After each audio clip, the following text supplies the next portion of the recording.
아멘. 네, 대림절 이제 첫 시간입니다. 우리 서로 함께 앞뒤 옆사 인사하겠습니다. 잘 오셨습니다. 예, 감기 조심하세요. 예, 건강도 주의하시기 바랍니다. 자, 오늘 본문을 하기 전에 이제 성탄이 가까워오죠.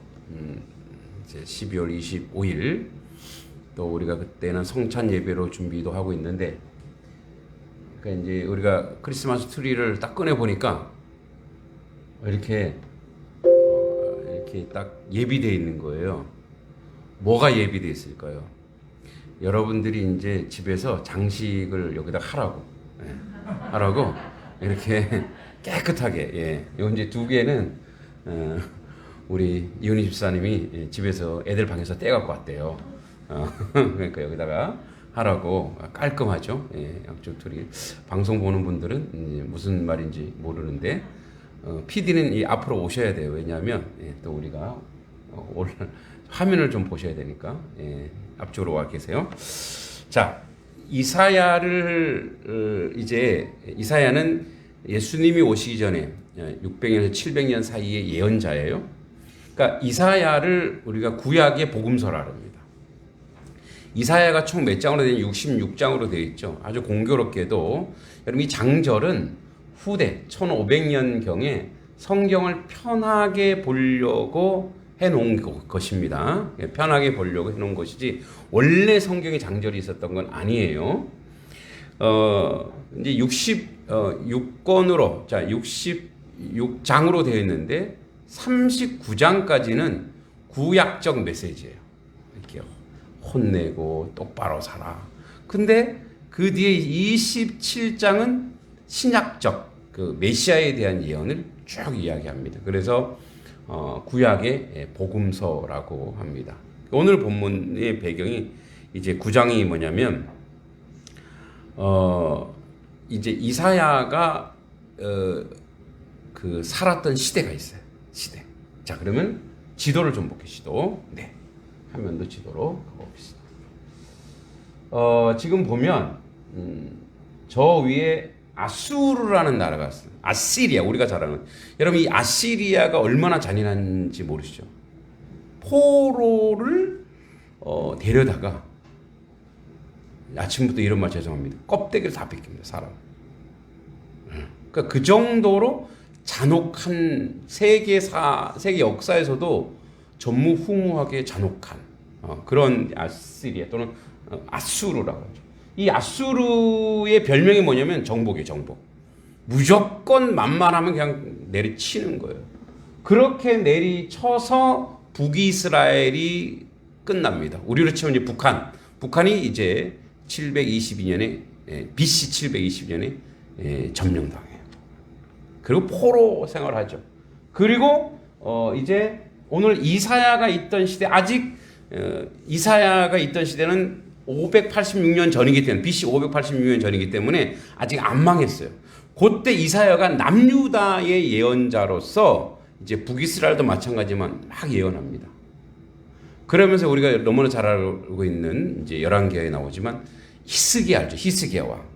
히스기야 왕이 이제 그때는 아직은 북이스라엘이 안 망했을 때인데, 북이스라엘과 이 아람이 힘을 합쳐갖고 이 남유다를 치러 온다고 할 때, 그때 이사야가 선지자였어요.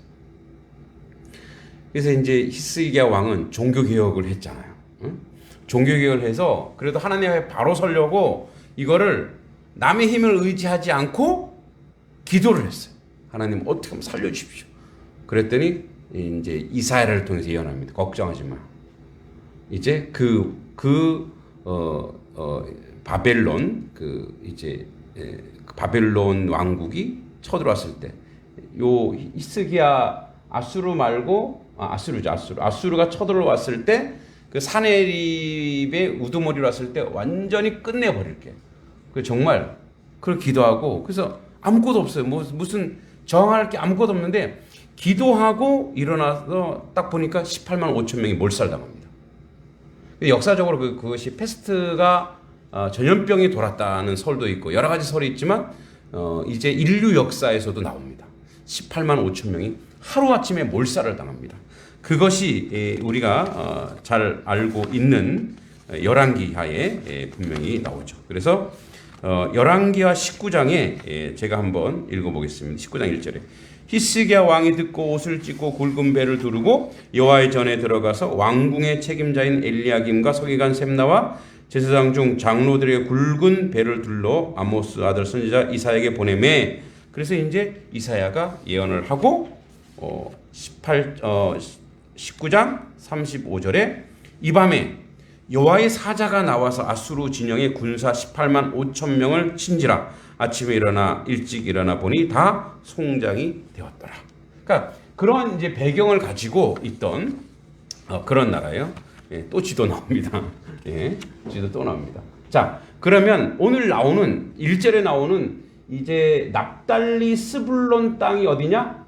여기 갈릴리 지역에 가버나움, 납달리, 스불론. 이제 갈릴리는 예수님이 잘하신 것이고 나사렛은 예수님이 잘하신 것이고 갈릴리는 예수님이 뭐 하신 거예요? 복음을 전하신 것이죠. 신약으로 와서. 근데 이 땅을 오늘 본문 1절에 뭐라고 얘기하냐면 전에 고통받던 자들에게 흑암이 없으리로다. 옛적에 여호와께서 스불론 땅과 납달리 땅에 멸시를 당하게 하셨더니 왜 멸시를 당했냐면 여기가 이제 이스라엘 제 전방이에요. 우리로 치면 파주. 뭐 옛날에는 파주가 그렇게 그 중심이었다 그러더라고요. 그래서 우리 태계 율곡 선생님도 파주의 율곡에 살으셨죠. 율곡. 제가 이제 파주에서 사역을 해봐서 알아요. 파주도 여기처럼 춥습니다. 예. 눈도 엄청 많이 오고. 그러나 그쪽인데 그 땅이 물을 하고 있는 갈릴리라고 하는 물이 있어요. 물이 있다 보니까 이 땅이 풍요로운 거예요.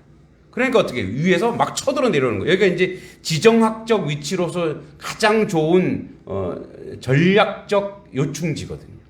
그러니까 납달리 스불론 땅 맨날 침략을 당하는 거예요. 그러니까 이런 편 사투리죠. 이거 허벌나게 깨지는 거예요. 허벌나게. 얼마나 깨지는지. 그러다 보니까 포로 끌려가고 하다 보니까 여기에 여러분 이방 사람들이 거주하고 점령하면서 여기가 어떻게 되는 거예요? 이방 문화가 창궐하는 거예요. 그래서 이스라엘 사람도 이 땅을 뭐라 그래? 갈릴리. 이방 갈릴리여 이렇게 얘기해요. 갈릴리도 이방이라고 표현해요. 갈릴리에서 무슨 선한 것이 나와? 나사렛에서 무슨 선한 것이 나와? 그죠? 이렇게 할 정도로 아주 변방이고 우리로 치면 이성계가 서북 사람을 쓰지 말라고 자기가 서북 출신이면서 서북 사람 쓰지 말려고 하는 거 똑같은 거예요. 여러분 왜 물이 있는 곳이 다시 저 돌려주세요. 이제 물이 있는 곳이 꼭 계속 있으셔야 돼요. 물이 있는 곳이 왜 이렇게 요충지냐? 여러분 우리도 그래요. 자, 여러분 양평에 뭐가 많아요? 산이 많아요, 물이 많아요. 산도 많고 물도 많죠. 양평 정정해야 돼. 지난번에 제가 어디 가서 얘기했다 설교 때 얘기했네. 양동과 지평이 양평이 아니래요. 팩트 체크해야죠. 양곡이라 그랬나? 예, 양곡이라고 그러게. 양평도 물이 많기 때문에 사람들이 살기 좋은 곳이요 사람들이 많이 살죠. 여러분 우리나라의 모든 도시는 뭐와 연결되어 있냐면 물주로 연결했어요. 그죠? 강으로 연결되어 있어요. 여주, 광주, 전주, 진주 다 뭐가 있어요? 물이 있어요. 물은 그 도시를 형성하는데 가장 기본적인 거예요. 그래서 우리나라도 원래 조선의 이성계가 이제 정도정과 도읍지를 정할 때 어디로 정했냐? 한양으로 정했어요. 근데 원래 이름이 한양이 아니죠. 원래 여기가 양주 땅이었어요. 햇볕이 드는 물이 흐르는 곳. 그래서 양주 땅이 저쪽에 경기도 양주가 있긴 하죠. 근데 진짜 양주는 서울이 양주였어요. 양주. 그런데 거기에 이제 강이 하나 흘렀어요. 그걸 한강이라 했어요. 한강. 그러니까 한강 이북의 도읍을 정하면 거기가 무슨 자리래요? 명당 자리래요. 그죠? 한수 이북의 도읍을 세워. 그러니까 한강 이북의 도읍을 세우니까 어떻게 해요? 한강이 바로 앞에 있어요. 그리고 거기에 집을 지으면 햇볕이 이렇게 비쳐요. 그러면 남동풍은 따뜻한 바람이에요. 따뜻한 바람이 불어서 따뜻하고 뒤에 북쪽에 산이 있죠. 그래서 뭐예요? 배산 임수. 뒤에 산이 이렇게 있어요. 산이면 북서풍을 막아주는 거예요. 찬바람 막아주지. 자, 그러면 앞에 강이 있으면 물 먹을 수 있지. 옛날에 물은 맑았으니까 물고기 먹을 수 있지. 또 전쟁 나면 제일 빨리 도망가거든요. 옛날에는 모든 교통수단이 최고의 교통수단은 수로였어. 수로. 그래서 여러분 강이 크잖아요. 예. 여 목계나루, 이 근처에 있는 목계나루 다 뭐예요? 그 장사꾼들이 몰려오고 그 임금에게 진상품이 오던 곳이. 그래서 여러분 이 근방의 강을 보면 굉장히 크죠. 그리고 그 옆에 나루터가 어때요? 엄청 넓죠. 여기가 바로 뭐였다는 거죠? 도시의 중심이었다는 거예요. 그래서 이 양평도 옛날에는 큰 도시였을 거예요. 또 뒤에 산이 있으니까 어떻게 해요? 옛날에는 난방을 뭐로 해요? 나무를 떼는 거죠. 나무. 또 옛날에 그 겨울에 먹을 게 없잖아요. 그럼 뭐 잡아먹어요? 호랑이 못 잡아먹어도 토끼 뭐 이런 것들. 그러니까 이게 아주 명당 지역이라 해서 한양. 그래서 한강에 햇볕이 드는 곳이야. 그래서 이름이 한양이 된 거예요. 근데 여러분 한양을 지금 뭐로 바뀌었어요? 서울.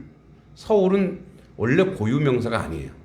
서울이란 뜻이 서불, 서울로 바뀌었는데 신라의 수도가 어디죠? 경주죠. 경주 옛 이름이 뭐예요? 설아벌. 그게 원래 서불이란 뜻이에요. 그러니까 서불이란 무슨 말이냐면 해가 뜨는 옥토밭, 해가 비치는 좋은 땅이 설아벌, 서불, 서울이 된 거예요. 그러니까 서울이란 땅이 그렇게 좋은 땅이란 뜻이라서 서불. 그러니까 우리 교회 마당이 서불이 되는 거예요. 왜? 좋은 땅, 해가 비치는 좋은 땅이면 서불이 되는 거예요. 그러니까 물이 있는 곳은 항상 뭐예요? 사람들이 몰리거든. 그리고 이 사람들이 예전에 그래도 회개를 안 했어. 왜? 도시니까 어떻게 해요? 물이 생기고 사람들이 많이 모이니까 먹고 살만 했거든. 그러니까 회개하지 않았어. 그걸 계속 어떻게 해요? 세력불로 침략당하고, 그리고 저쪽에서는 또 뭐라 그래? 이쪽 남쪽 우리가 자기들이 방어해줘서 뒤에 예루살렘이나 여기는 지켜줬는데 이 사람들 또 뭐라 그래요? 저 이방 것들, 저 우상 숭배자들, 저 변절자들, 저 혈통이 더러운 자들. 그러니까 이 스불론과 납달리는 그러니까 동네북인 거예요, 동네북. 그래서 나사렛이라고 하는 이 동네가, 이 나사렛 갈릴리라는 동네가 얼마나 인종적 차별을 당했냐, 혈통적, 문화적 차별을 당했냐. 요한복음 1장 46절에 나다나엘이 이르되 나사렛에 무슨 선한 것이 날 수 있느냐, 빌립이 이르되 와서 보라. 또 7장 41절에 요한복음 어떤 사람이 그리스도라 하며 어떤 이들은 그리스도가 어찌 갈릴리에서 나오겠느냐. 요한복음 1장 52절에 그들이 대답하여 이르되 너도 갈릴리에서 왔느냐 찾아보라. 갈릴리에서는 선지자가 나지 못하느니라. 왜? 그 더러운 땅인데 무슨 선지자가 나오느냐. 사도행전 2장 7절에 다 놀라 신기하게 얘기해 이르되 보라, 이 말하는 사람들이 다 갈릴리 사람 아니냐. 아니, 갈릴리에서 이런 사람이 나와? 갈릴리에서 이런 분이 나와? 그러니까 예전에 그렇게 아주 낙인 찍었던 그 곳에서 메시아가 나오고 선지자가 나오니까 말도 안 돼, 이런 얘기예요.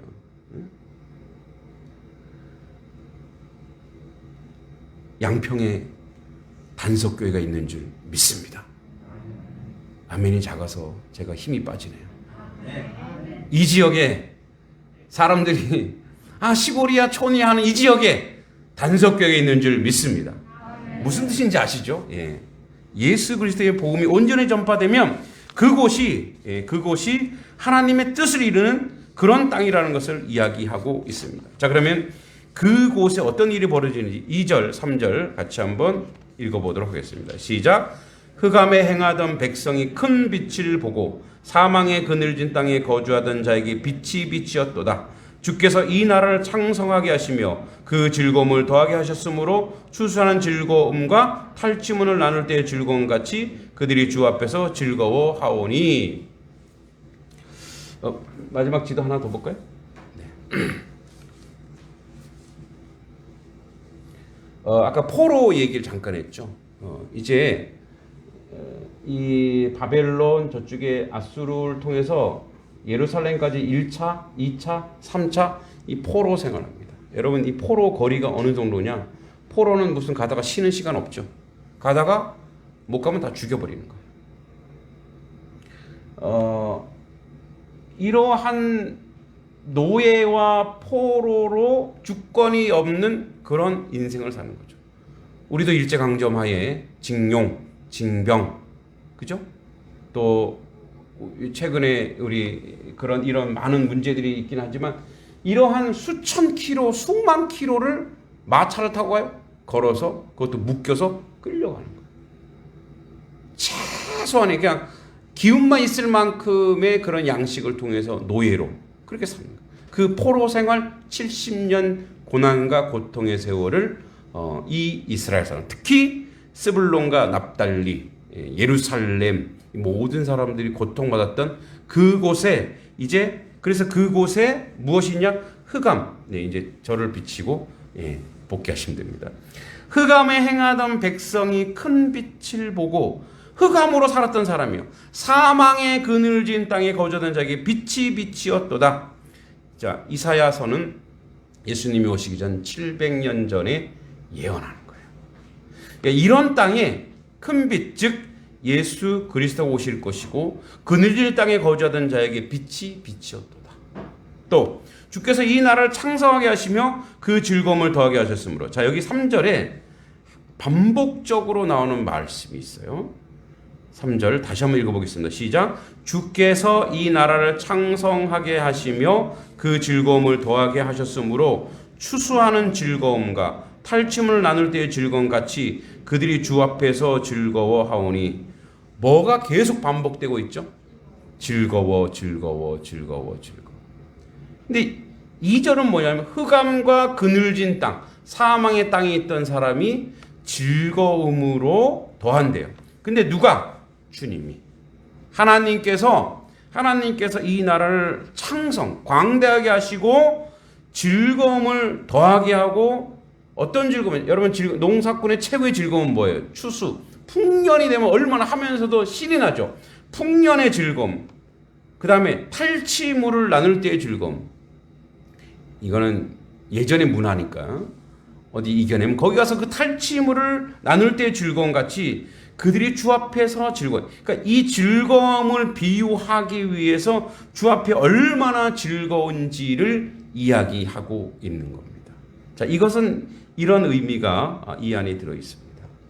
스불론과 납달리 땅을 포함한 이스라엘 전체에 이제 예수 그리스도가 오셔서 큰 빛으로 오셔서 그들을 자유케 하고 그들을 온전케 하는 거예요. 그러면 여러분 잘 생각해 보세요. 그러면 예수님은 로마의 그 당시 로마 압제로 있던 그들에게 로마를 물리치는 해방자로 오신 건 아니죠. 군사적 해방자로 오신 게 아니에요. 그러니까 메시아가 와서 힘과 어떤 권세와 폭력으로 하는 그렇게 온 게 아니라 예수님은 그 근원을 뿌리 뽑는 자로 오신 거야. 근원이 뭐냐? 여러분 로마, 아수르, 바벨론 그들이 남의 나라를 탐욕으로 정복하고 포로 끌려가고 그 수많은 절망과 고통은 어디서 온 거예요? 죄에서 온 거예요. 근원이 죄예요. 예수 그리스도 이 땅에 오셨을 때에 일단 뒤에 좀 나옵니다만 가장 핵심적이고 근원적인 걸 뿌리 뽑으러 오신 거예요. 사탄의 세력을 물리치러 오신 줄 믿습니다. 그러니까 왜냐하면 로마 군사나 로마 시대 이 사람들도 하나님이 사랑하는 사람인 거예요. 그 악을 행하는 하수인이 된 그들이 아니라 그 배경에서 그 저변에서 활개치고 있는 활동하고 있는 악의 근원을 뿌리치러 예수 그리스도가 오셨다라는 거예요.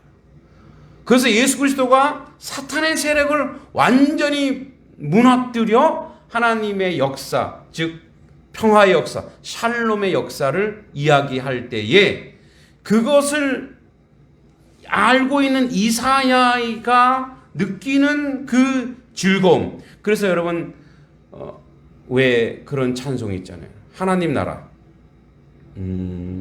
이사야서에 나오죠. 그곳에는 어떤 게 있냐면 독사굴에 어린아이가 손을 넣어도 물지 않는 곳이. 그죠? 표범과 이리가 풀을 먹고. 그러니까 해함과 상함이 없는 곳, 그곳이 바로 이 메시아를 통해서 이루어진다고 하는 거예요. 그러니까 이 말은 뭐냐면, 그러면 본능으로 가지고 있는 것을 그거를 어떻게 이겨내죠? 그거 외에도 하나님 나라에서 주시는 먹거리들이 있다 이거예요. 자, 이것을 영적으로 한번 해석해 볼게요. 이방 나라들이 이제 그들이 이 땅을 살아갈 때 삶의 가장 큰 목표가 뭘까요? 그들이 가지고 있는 것을 써먹고 거기서 성취욕을 느끼고 거기 자기가 세다라는 것을 느끼려고. 그게 바로 뭐예요? 욕망과 욕심이죠. 근데 만약에 그들에게 복음이 들어간다면, 그들에게 복이 들어가면 진정으로 자기를 만족해 하고 자유케 하시는 것이 힘과 권세와 정복하는 것이 아니라, 남을 괴롭히는 것이 아니라 뭐예요? 그리스도 안에서 죄를 이겨내는 자유함이라는 것을 이사야는 알고 있는 거예요. 또 우리는 오늘날 우리도 그것을 알고 있는 거예요. 그래서 예수께서 무엇으로 오시냐면 장군으로 오시지 않았다는 거예요. 예수님께서 뒤에 나옵니다만 6절 한번 읽어보세요. 5절 6절 한번 6절만 읽겠습니다. 6절 시작. 이는 한 아기가 우리에게 낳고 한 아들을 우리에게 주신 바 되었는데 그의 어깨에는 정사를 메었고 그의 이름은 기묘자라 모사라 전능하신 하나님이라 영존하시는 아버지라 평강의 왕이라 할 것임이라. 그러니까 그가 오신 이유는 그는 한 아기로 오셨다라는 거예요.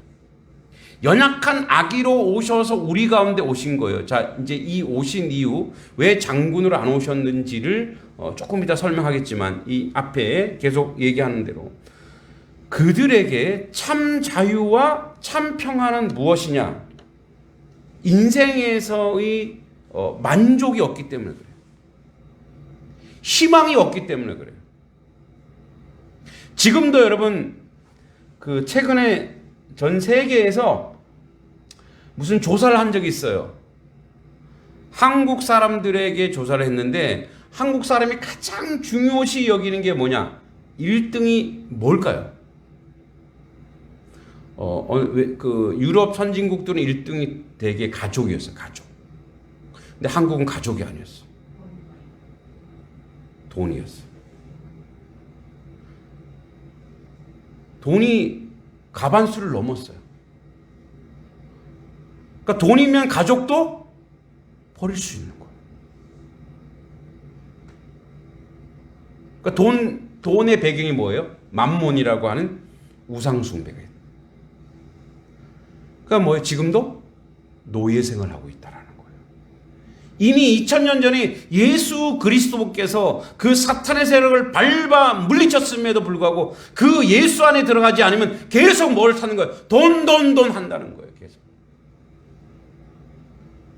그분 안에 들어가지 않으면 계속 패배자로 살고 그 안에 있지 않으면 그래서 보혈에 의지하지 않으면 지속적으로 뭐예요? 만몬을 섬기고 그래서 교회마저도 만몬을 섬기는 거예요. 최근에 아니죠. 몇 년 전에 제가 책을 한 권 쓴 적이 있는데 성경적 경제 십계명이에요. 근데 그 책을 왜 썼냐면 너무너무 분노가 일어서 그 책을 쓴 거예요. 그 책도 목사님 이렇게 오늘 화를 내시고 그래. 집안에 우환이 있나 안 좋은 일이 있나. 어떤 책을 봤냐면 제가 방송 중이기 때문에 실명을 거론하지 않습니다. 왕의 무슨 재정이라는 책을 봤어요. 엄청나게 인기를 끌더라고요. 기독교인들에게 어마어마한 인기를 끌어요. 그래서 봤어요. 기독교 신앙을 빙자한 만몬이에요. 이렇게 해서 돈 잘 벌었다. 그래서 선교해야 된다. 그러면 여러분 돈 잘 벌어서 축복받은 거라면 우리나라에서는 삼성가가 제일 축복받은 거예요. 돈 잘 벌어서 하나님의 은혜 가운데 있다라면 재벌 기업들이 다 존경받고 다 그들이 축복받은 거예요. 물론 물질도 축복의 한 요소이긴 하나 그런 식으로 하나님은 축복하지 않습니다. 그래서 바른 성경적 경제관이 필요하다. 그래서 그걸 쓴 거예요. 왜냐하면 거기에는 돈이 중심이 아니고 하나님이 중심이기 때문에 복을 주시는 분이 하나님이라는 거예요. 믿습니까? 여러분 우리가 복음 안에 있어요. 지금도 내가 예수 그리스도를 믿는 믿음의 내용이 뭐냐면 그 예수 그리스도께서 나를 자유케 하신다. 내가 가난해도 부해도 힘이 있어도 힘이 없어도 그리스도 안에 있으면 내가 자유하며 내가 만족을 얻으며 내가 감사하며 내가 어디서든 하나님 선한 영향을 끼칠 수 있는 그런 복된 믿음의 내용. 그래서 복음에는 하나님의 능력이 나타난다라고 이야기하는 거예요. 그래서 그 안에 들어가서 자유함을 느끼고 그 안에서 행복을 느끼고 그 안에서 만족을 느끼는 거예요. 그래서 뭐예요? 돈보다도 더 중요한 게 뭐냐? 그리스도 안에서의 화평과 자유함이라는 거예요. 믿습니까? 그러니까 계속 지속적으로 우리의 사회가 특히 교회마저도 우리 교회는 그렇게 안 돼야 됩니다. 그리고 안 된 교회인 걸 믿습니다. 그러니까 교회마저도 물질과 이것을 중심이 되어 가다가 보니까 뭐요?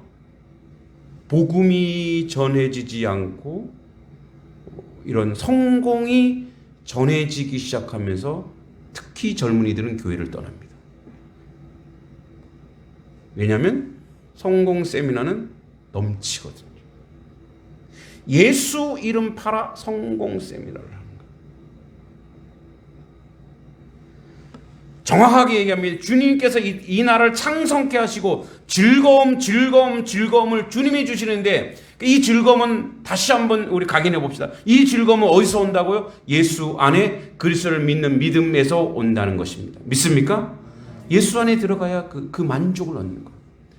그런데 놀랍게도 복음을 알고 예수를 온전히 믿고 그분에게 의지하고 그 자유함으로 인생을 살면은 이상하게도 다른 것들도 하나님이 이렇게 몰아주실 때가 있더라 이거예요. 다 그렇진 않지만 왜? 그에게 필요한 것을 하나님이 공급하시고 인도하시고 이끌어 가시는 분이기 때문에 그렇습니다. 그러니까 모든 것을 가지고 계신 분이에요. 그래서 이는 그들이 4절에 그들이 무겁게 맨 멍에와 그들 어깨에 채찍과 그 압제자의 막대기 포로생활 하니까 막대기를 주께서 꺾으셨으되 미디안의 날같이 하셨음이니이다. 그러니까 그 모든 것을 주님이 다 매신 거예요. 그리고 어절에 싸우는 5절에 군인들의 신과 피 묻은 겉옷이 불의 섭같이 살라지리니 이제 전쟁이 더 이상이죠. 왜냐하면 모든 곳에 자유함이 생기니까 만족이 생기니까 싸우지 않더라 이거예요. 여러분 하나님이 교회에 예수 안에서 만족을 느끼면 분쟁과 갈등과 파벌이 일어나지 않습니다. 그 안에서 뭐 서로 사랑함과 서로 은혜로 섬기는 것만 남는 거예요.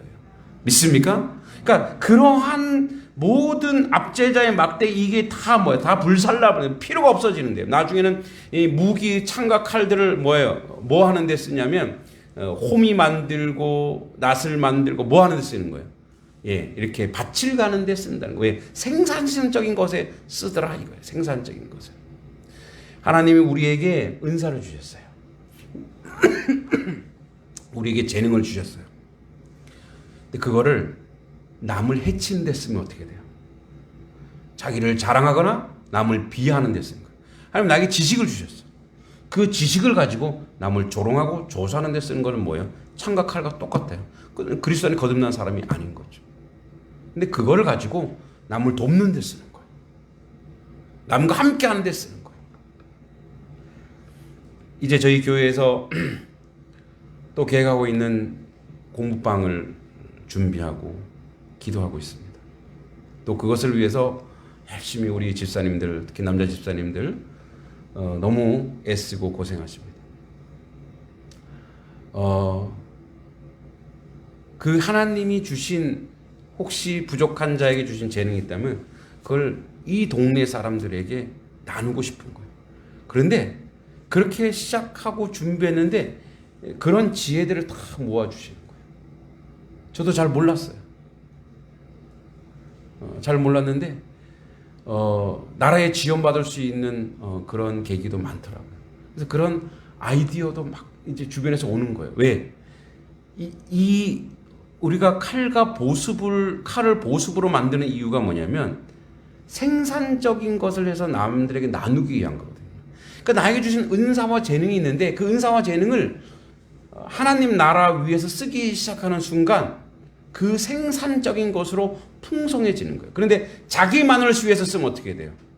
내 자식 잘 되는 걸 위해서만. 그때부터는 함께 무너지는. 여러분들이 나는 아무 재능이 없어요. 나는 아니에요.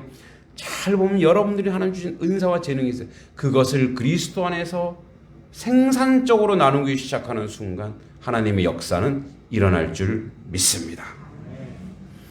자, 6절 7절 마지막으로 한 번 더 읽어보겠습니다. 시작. 이는 한 아기가 우리에게 낳고 한 아들을 우리에게 주신 바 되었는데 그의 어깨에는 정사를 메었고 그의 이름은 기묘자라 모사라 전능하신 하나님이라 영존하시는 아버지라 평강의 왕이라 할 것임이라. 그 정사와 평강의 더함이 무궁하며 또 다윗의 왕자와 그의 나라에 군림하여 그 모든 나라를 굳게 세우고 지금 이후로 영원히 정의와 공의로 그것을 보존하실 것이라. 만군의 여호와 열심히 이를 이루시리라. 그러니까 이 모든 것들로 함께 하시는 분이 누구냐? 하나님의 열심, 여호와의 열심이 그 일을 이룬대요. 저도 이제 이 6, 7절 특히 7절의 여호와의 열심이 하나님의 열심이 저를 목사 되게 한 말씀이기도 합니다.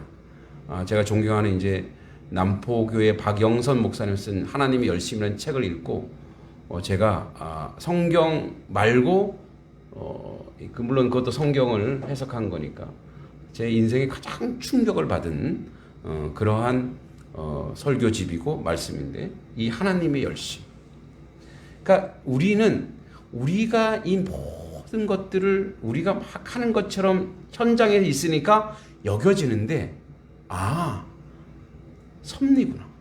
하나님이 지금도 열심히 나보다 더 열심히 일을 하시는구나. 그러니까 그 섭리를 깨달아요. 하나님의 열심. 이 모든 것을 이제 여러분 보세요. 아기를 우리에게 줬어요. 한 아기. 가장 연약하고 부잣집 아기도 아니에요. 최고로 가난한 집안의 아기. 그래서 뭐예요? 아기가 엄마가 애를 낳는데 몸 풀 곳도 없어요. 그래서 어떻게 해요? 움막 토굴에 들어가서 짐승들이 먹는 그 말구유라는데 사실은 말구유는 아니고 그냥 구유예요. 왜냐하면 이스라엘 백성은 거의 대부분 말을 기르는 사람이었거든요. 양이나 염소. 우리가 좋게 표현해서 말구유예요. 그런 곳에 뉘실 데가 없어서 집을 옮겨서 거기 있는 그런 아기. 누군가의 보호를 받아야 돼. 그것도 힘 있는 사람의 보호가 아니라 가장 연약한 한 가정의 부모의 보호를 받는 그런 존재로 예수님이 오셨어요. 그러니까 아기로 오신 것은 그 아기 안에 엄청난 힘이 있다는 거예요. 정사, 기묘, 초월자라는 뜻이에요. 모사, 지혜자라는 뜻이에요. 전능하신 하나님, 영조하신 아버지, 하나님이시요 아버지요 평강의 왕. 요 한 아기 안에 이게 다 들어있대요. 여러분 이게 우리에게 시사해 주는 게 뭔지 아세요? 원래 그런 분으로 온 게 아니라 한 아기가 그 안에 그 씨앗이 다 숨어 있다라는 거예요. 그 씨앗 안에 그 아기 안에 역사 하나님의 바른 역사를 이루실 분으로 오셨고 초월자 신으로 오셨고 최고의 지혜자로 오셨고 전능자로 오셨고 영원히 사시는 영생의 주권자로 오셨고 우리에게 평강을 주실 분으로 한 아기에게 그게 보이는 게 영적인 은혜예요. 그게 보이는 게 한 아기에게 연약한 아기에게 그 아기를 누가 사람이 그 왜 마리아가 젖도 먹였을 거 아니에요. 그리고 마리아가 막 여러분 마리아가 얼마나 요즘 아이들 물론 멘붕일까요? 얼마나 고통스러웠을까? 왜냐하면 하나님의 아들인 거 자기가 알잖아요. 자기는 알아요. 요셉은 처음에 몰라줬지만 알아. 근데 이 하나님의 아들을 뭘 먹이지? 상상해 보세요. 하나님의 아들을 내가 낳았는데 뭘로 먹이지? 어떤 좋은 걸로 먹이지? 돈도 없고 가진 것도 없고. 요셉은 어떻게 해요? 요셉은 얼마 안 있다가 공사판에 나가서 죽어요. 그러한 임마누엘이라고 하는 하나님이 우리와 함께 한다는데 뭐요? 그 아기를 보호하고 그 아기를 키우고. 근데 그 아기 안에 뭐가 들어있다는 거예요? 인류를 구원할 어마어마한 게 들어있다는 거예요. 이 말을 거꾸로 뒤집어 놓으세요. 여러분들이 지금 혹시 양육하고 있는, 지금 여러분들은 첫 번째 저를 양육하고 있어요. 아니, 목사님이 우리를 양육하죠. 아니요. 이게 이제 하나님 나라 원리인데 서로가 양육받고 양육되는 거예요. 만약에 여러분들이 없으면 저는 말씀 준비 안 하겠죠. 그러면서 제가 양육받는 거예요. 저 지금 오늘도 제가 22장을 준비했어요. 아, 그래서 팔이 아프구나. 물론 여러 자료도 있지만 그러면서 내가 어떻게 해요? 양육되는 거예요. 여러분들의 삶의 지혜도 배워요. 여러분 저보다 경험이 많으니까. 제가 여러분 보기에 뭐예요? 한 아기처럼 보일 때도 있어요. 제가. 할렐루야. 진짜 아기처럼 보여요? 맞아요. 한 아기처럼 보여요. 어떤 거는 목사님 너무 철부지다. 응? 아이고, 이건 진짜 못하시네. 제가 얘기했죠. 형광등은 못 간다고. 우리 집 세계 형광등 두 번째 거 아직도 불이 안 들어요. 예. 한 아기 같아요. 여러분도 마찬가지예요. 연약해요. 부족해요. 신앙이 작은. 근데 그 안에 뭐가 들었다고요? 천하보다 귀한 한 영혼이 그 안에 들었다라는 거예요. 믿습니까? 근데 뭐예요? 그게 자라서 어디까지 가는 거예요? 인류를 구원할 하나님의 그 역사가 그 안에 들어있다라는 거. 그래서 겸손한 사람은 연약한 아기만 보이는 것이 아니라, 아기만 보는 것이 아니라 영안이 열리고 분별력 있는 사람은 그 한 아기만 보는 것이 아니고 그 아기를 양육하고 보호하면서 그 아기가 이루어낼 비전과 꿈을 바라본다는 거예요. 믿습니까? 여러분 단속교회를 나오지만 우리 교회가 작고 연약고 뭐 부족해 이렇게 보시면 안 돼요. 이 교회를 통해서 뭐예요? 하나님의 놀라운 역사, 하나님의 은혜 역사가 이 안에 씨앗처럼 내재되어 있구나. 그것이 이제 자라고 열매 맺겠구나. 그 역사가 있는 것입니다. 여러분은 자녀 지금 믿음도 없는 것 같고 철부지인 것 같은 그 아이가 그 안에 뭐가 들었다는 거예요? 거룩한 씨앗이 그 안에 들었다는 거예요. 어떤 사람이 될지를 몰라요. 어떤 위대한 사람이 될지를 몰라요. 여러분 손자 손녀가 그렇다는 거예요. 그 아기의 연약한 모습만 보고 평가하고 폄하하면 그 믿음이 없는 거예요. 그리스도인은 그래서 예수 그리스도 한 아기로 보지 않고 메시아로 봤듯이 모든 대상에 대해서, 모든 사람에 대해서 남녀노소 누구 할 것 없이 그 안에 천하보다 귀한 영혼이 있다. 여러분 왜 한 영혼이 천하보다 귀하다 그랬을까요? 왜 그랬을까요? 그 영혼이 하나님을 품고 있기 때문에 그런 거예요.